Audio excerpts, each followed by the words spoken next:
Estamos de volta com o Religare, Conhecimento e Religião. Hoje a nossa convidada é Tassiana Brasil dos Santos. Ela concluiu o seu doutorado no ano 2019 na PUC Minas, no programa de pós-graduação em Ciência da Religião, sob orientação do professor Paulo Agostinho Nogueira Batista. E eu queria agora, Tassiana, que você falasse um pouco para nós sobre a sua pesquisa, né, e sobre esse recorte que você fez acerca do ensino religioso em escolas confessionais protestantes na cidade de Belo Horizonte. Bom, a ideia de pesquisar sobre o tema é porque eu já vinha do mestrado e de uma iniciação científica em que eu estudei a relação entre educação e religião.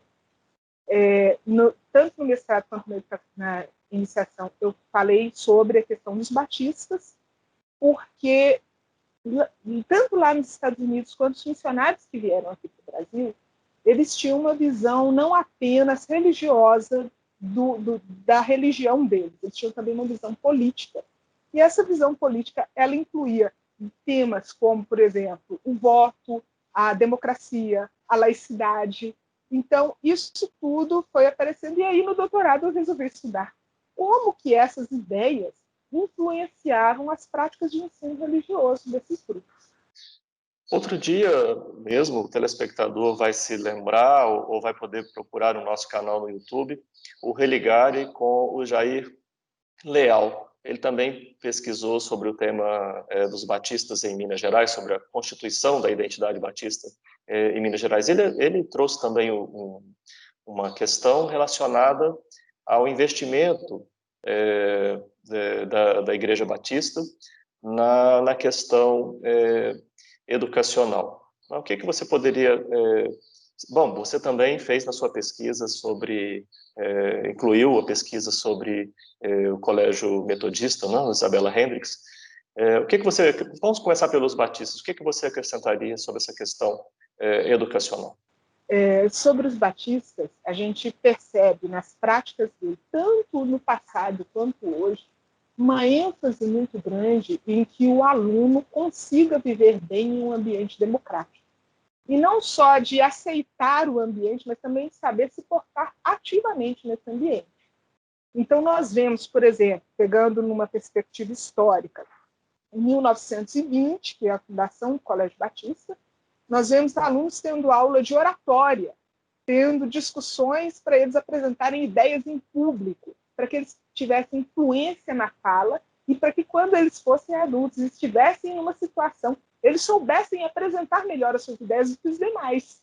Essa é uma das estratégias políticas que eles colocam dentro da educação, com essa expectativa de transformar a sociedade brasileira não apenas do ponto de vista religioso, mas também do ponto de vista político. E esses temas, eles continuam presentes até hoje dentro da educação batista. A democracia é uma ideia muito forte, a laicidade, o respeito à diferença, uma coisa que, na teoria, na prática a gente vê um pouco de divergência sobre isso, mas, teoricamente, os batistas são livres pensadores. Apesar de haver um corpo doutrinal, não existe expulsão da denominação porque a pessoa pensa diferente. E isso se reflete também na forma de educação, porque a partir do momento em que uma pessoa pensa diferente, se ela pode provar, se ela pode explicar, se ela pode argumentar, ela tem toda a liberdade de pensar diferente dos demais. Há uma diferença significativa entre o perfil educacional do Colégio Batista e do Colégio Isabella Hendricks, que também foi objeto da sua pesquisa? Olha, a diferença que a gente percebe tem muito a ver com a concepção, com a forma como a denominação age. Porque, enquanto para os batistas a democracia é um ponto fundamental, para os metodistas, a participação na sociedade, a participação ativa, o combate às desigualdades, a procura de ajudar as pessoas que estão numa situação mais difícil do que as outras, isso tudo também aparece com muito mais ênfase dentro da educação metodista do que na educação batista. Então, nos dois colégios a gente percebe que existe um pensamento muito grande de transformação da sociedade.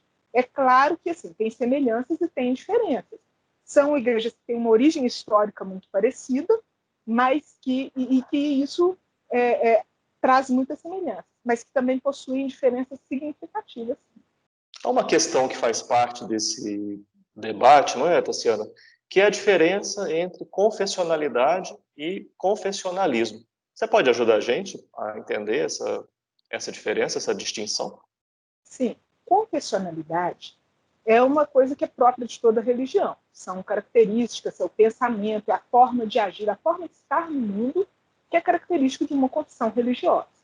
O confessionalismo ele já é a imposição dessa forma de ver o mundo como a única forma verdadeira e correta. Para a gente que está no ensino religioso, e dentro dessa pesquisa também, o que acontece? Por serem colégios confessionais, eles não têm como abandonar a sua origem, até porque o público que os procura justamente por isso, por serem escolas confessionais, por serem escolas que vão ensinar os princípios desses grupos religiosos. E aí, eles não podem negar isso. E como que eles vão oferecer um ensino religioso inclusivo nesse caso? Então, a confessionalidade, ela pode ser mantida, desde que não seja um confessionalismo, uma imposição. A confessionalidade, nesse caso, ela vai ser um elemento de manutenção da identidade. Eles não negam a sua própria identidade quando eles estão ali com as suas práticas educativas, mas eles dão liberdade para que o aluno faça a sua própria escolha de ser da mesma confissão ou não. Os projetos políticos pedagógicos desses dois colégios que você analisou, eles apresentam essa distinção entre confessionalidade e confessionalismo? Como é que fica aí a disciplina ensino religioso a partir dessa questão? Sim, as propostas elas têm essa perspectiva. Essa distinção confessionalidade e confessionalismo, na teoria, é uma discussão nova. Mas no projeto político-pedagógico a gente percebe, sim, essa diferença quando eles apresentam o ensino religioso e eles têm também as práticas de culto, mas as práticas de culto não são obrigatórias. Aí já é uma coisa diferente. Enquanto que o ensino religioso, o conteúdo sobre religiões, ele é parte do currículo. Então, nós percebemos isso, que existe essa diferenciação, sim, entre aquilo que é confessional, que é próprio deles e não será obrigatório, e aquilo que é do ensino religioso, que é próprio do ensino religioso, que é conteúdo escolar, e aí eles vão participar e que não vai impor a ninguém a sua própria confissão. Bem, eu não sei se você pode entrar nesse nível de detalhamento, mas considerando aí o campo que você analisou, especificamente quanto à formação dos professores, há pessoas com formação em ciências da religião, ou a formação é mais diversa, talvez formação especificamente teológica, como que é esse dado? Caso você possa comentar. Sim, eu vou falar separadamente, porque a realidade da formação é bem distinta nos dois colégios. Enquanto no Isabela Hendricks, as professoras foi considerado mais para o lado da formação docente mesmo. São pessoas que já atuaram como professoras de anos iniciais ou de anos finais. Então, eles olharam alguém que tinha esse perfil docente e alguém que tinha também essa ligação com o ensino religioso e tal. E aí, sim, no caso dos dois colégios, todos são pessoas da denominação, mas no caso de Isabela Hendricks, eram professoras de outros conteúdos que trabalham o ensino religioso. No caso do Colégio Batista, são pastores.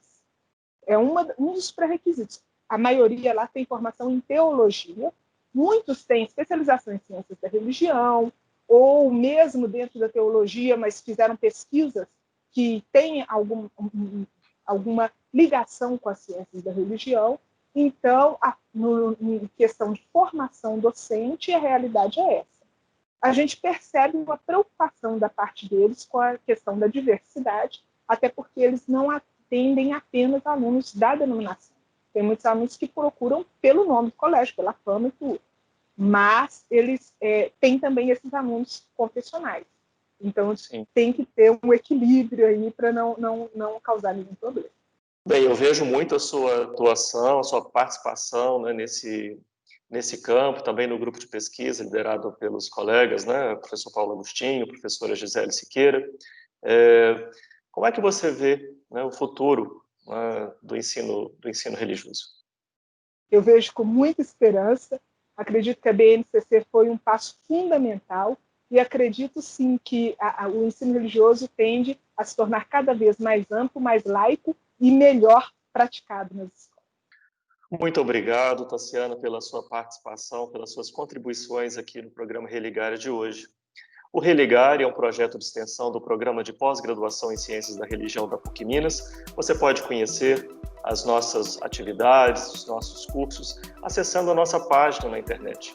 Acesse www.pucminas.br/ppgcr.